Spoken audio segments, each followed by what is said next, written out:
Now, a little bit more. How many males do we have here? Okay, 1, 2, 3, 4, 5, 6, 7, 8, 9, 10, 11. Sort of marginal. Okay. 8% of males are colorblind. That means they can't see the numbers. It's only 0.8% of women who are colorblind. It has to do with a dominant or a recessive trait. I see the 8. So, you want to pass that around? Tell me if you can read the numbers. Not all of them quickly, but.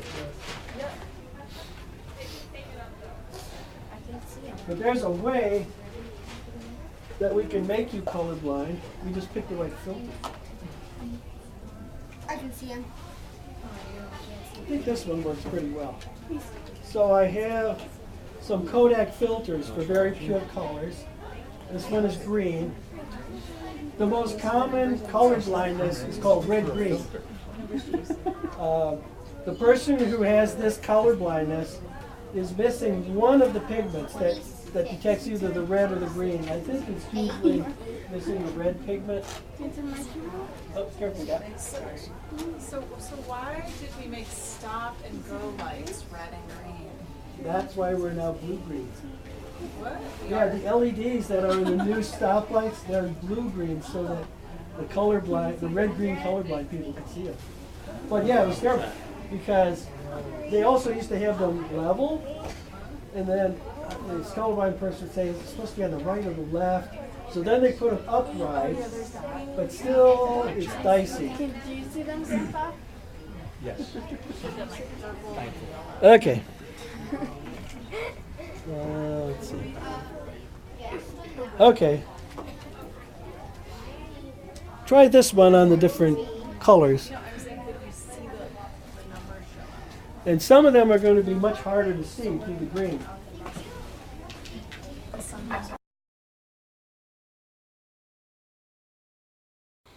Okay, there's the classic color blindness test. And if we put a green filter, some of these things become much harder to read.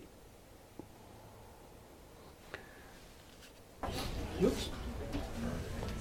Oh, we still have a marshmallow. Do we have another marshmallower? Could she I asked to do this second. Okay, you do that, and then you get to hammer it, okay? Okay. So here's your hammer. Go smash it. Go smash it. Go Reese, get it. Go ahead. Smash it. Yes, Smash it, Reese. Reese. Strike one. Good job, Reese. Oh, there, good.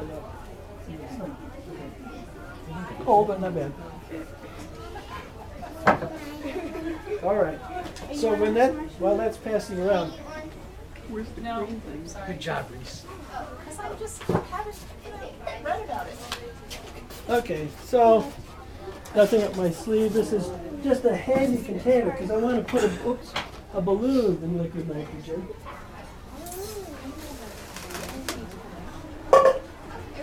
And I'm going to need some more. I'll pour this out. See, it's super insulated. Even though this is very, very cold, this will keep liquid nitrogen for 2 weeks because it's super insulated. It actually has a vacuum lining around it, which helps prevent heat conduction. It also has reflective surfaces so that heat doesn't move in by radiation.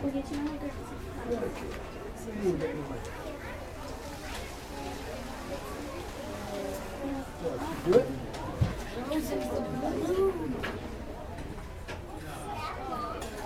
There we go. Okay. Let's get you going here.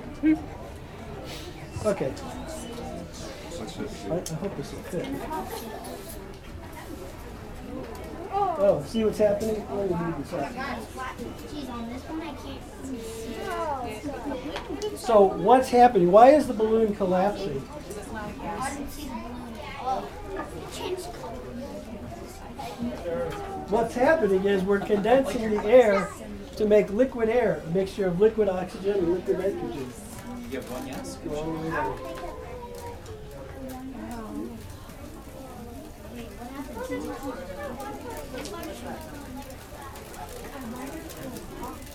If we get it all the way down, what we'll see is that there's a little bit of liquid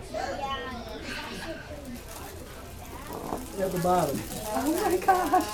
And now that liquid is evaporating again, and then becoming a gas. Oh wow. So the interesting thing about the plastic used to make balloons is it's very resistant to breaking. You can do, oops.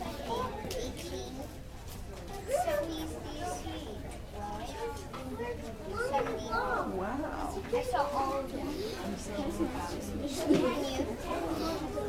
I can see it without. This is an even more dramatic demonstration if you get a really long balloon and you can just shrink the length of the balloon.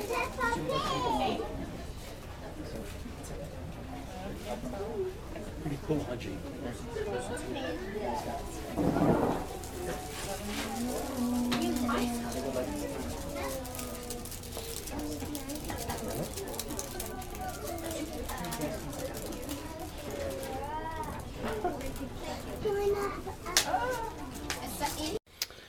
Right, for the balloon we need a bigger container. I'll put in what we had in the yogurt container.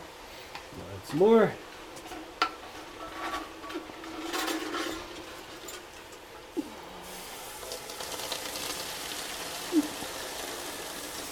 Should be enough. Up. Now let's blow up a balloon. Okay, we have our balloon. We'll stick that in there. And it's shrinking, as you can see. As I mentioned, we're converting the air in the balloon to liquid air, which of course takes much less space than gaseous air. Get down there.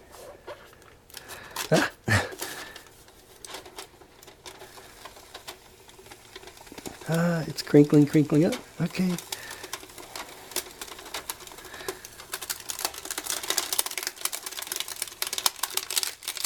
All crinkled. But now the air is boiling away into gas, ordinary atmospheric gas. So, what happens if you are a little careless and you spill liquid nitrogen? It's going to freeze basically everything in its path. If it's gas nitrogen, it's going to freeze you. Or it's going to Yeah, trouble. Okay, now, I'm going to spill a little along the floor. So it'll disappear quickly. But, keep your feet off the floor. And because it's going to run. Okay, feet off the floor.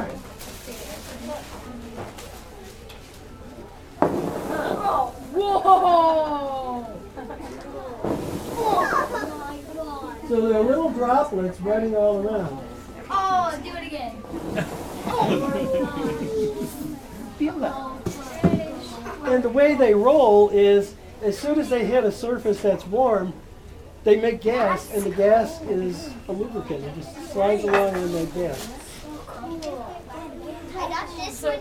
I got this one freeze when it spills. Yeah, we couldn't throw it down. So nitrogen is like Okay, let's see the liquid nitrogen droplets rolling along.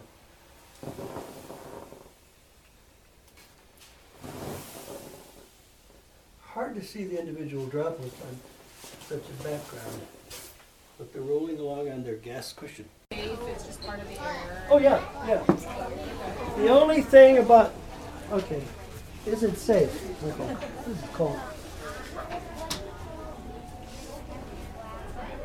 It's just part of the air. It doesn't have oxygen, so I can't keep breathing this, but it's not bad to.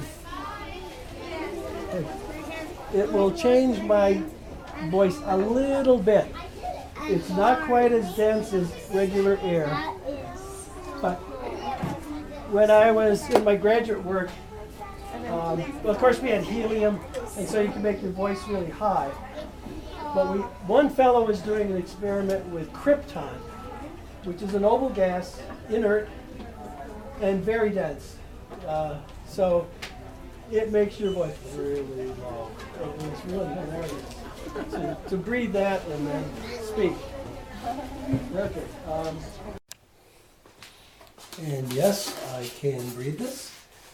Nitrogen is just a simple asphyxiant. It doesn't have oxygen, but it's not toxic. A little cold.